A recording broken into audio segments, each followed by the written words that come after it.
In late December, when Putin started denying Ukraine's right to independence or existence, Maxim approached Liliana with a more desperate plea to consider marrying him. "I feel fate is turning our heads in one direction," he started. "I want to live in freedom, as we always have. I want to freeze our lives to this moment, yet at the sports complex, all we do is talk about Ukraine and fighting Russians. I've been speaking to others about the Crimea, and my mind is different now. I fear our talk is cheap, as Putin will go to war as he has done before." Maxim's sudden seriousness vexed Liliana. "The only guarantor of our happiness is to fight. I thought war would be postponed, but I enlisted yesterday to prepare." "The army?" Liliana guessed. They had known each other long enough that no answer was needed.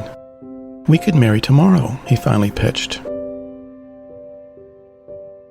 Getting married commands no superpower to keep a relationship intact or flourishing. Marriage is not the commander-in-chief of joy. Mrs. Vasilenko sat in her suburban house surrounded by dirty snow and slush-covered roads while she listened to Maxim and Liliana announce their engagement. She felt that its ingredients, though, were disarranged.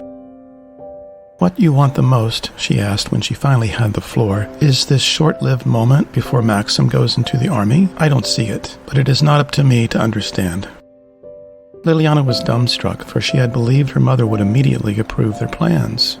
"You want only a few minutes of happiness?" she continued, and scratched her head. She looked out of the sitting room window as the snow melted in her driveway. "The sky is beautiful," she offered. "You might disagree with me, as it is nothing but black clouds, but the sky is indeed beautiful. It is not merely beautiful when it is sunny. The best in life tends to be brief." Mrs. Vasilenko turned to face the couple who were not holding hands. "Go ahead," she ended. "Get your marriage."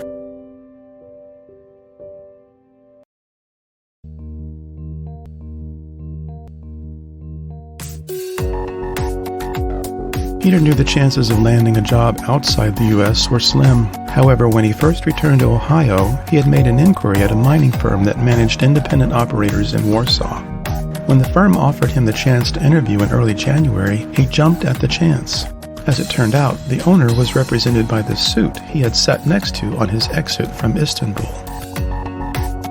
"How encouraging," his interviewer, Ben Krajewski, explained. "We met on our flight out of Turkey. I was on my way to interview for my current position. Perhaps it is fate that I'm looking for an assistant in geological mining, but not pearls." He laughed and enjoyed his own joke. Peter was delighted. He could be at the new job by the end of the month. Bitter disappointment had stopped Peter thinking about love. Thus, the position in Warsaw represented a novel challenge that could interrupt his feelings of helplessness. Although he spoke no Polish, his multinational team spoke English as their preference. However, the first thing he did when he received his acceptance was open up his phone's map application to check the distance between Warsaw and Kiev.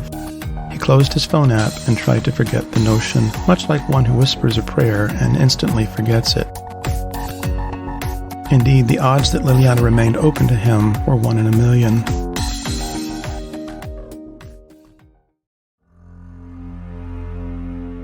Maxim's military training was rather brief, but the volunteers would learn on the job, so to speak. Indeed, because members of his unit were from the same areas, he knew some by name, they had no need for an introductory stage. With clear goals, the men moved into their training with alacrity. Yet before he received his instruction and was stationed to his first post, he required that Liliana hear him out. "Your mother has asked what we wanted most in this short-lived moment," he opened their discussion, as the pair sat at the empty Vasilenko kitchen table. Mrs. Vasilenko placed herself in the adjacent sitting room while she eavesdropped. "It is like soccer," he continued. "For Maxim, sports were foremost, and always functioned as a metaphor. There is no short game. Once the team starts, the game is all that exists. Once our team calculates the other's weakness and strength, we adjust our strategy to outmaneuver and outthink them. Issues outside the game do not distract us." Liliana was unsure where Maxim's comparison was headed, but she was patient to wait. "The war for Ukraine to survive," he continued, "will not be short. However, if we marry now, our joy will be gone in a heartbeat." Liliana did not like Maxim's ill-chosen words. As I do pre-game, I need time to prepare, mostly to focus.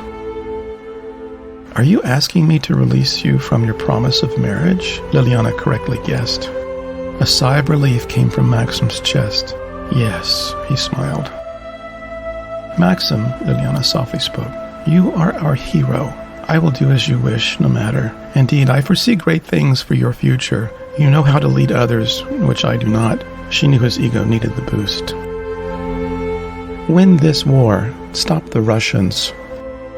This I know you can do. With her belief in him established, Maxim did not need anything more. He promised to remain in touch and left while Mrs. Vasilenko cried in her solitary chair.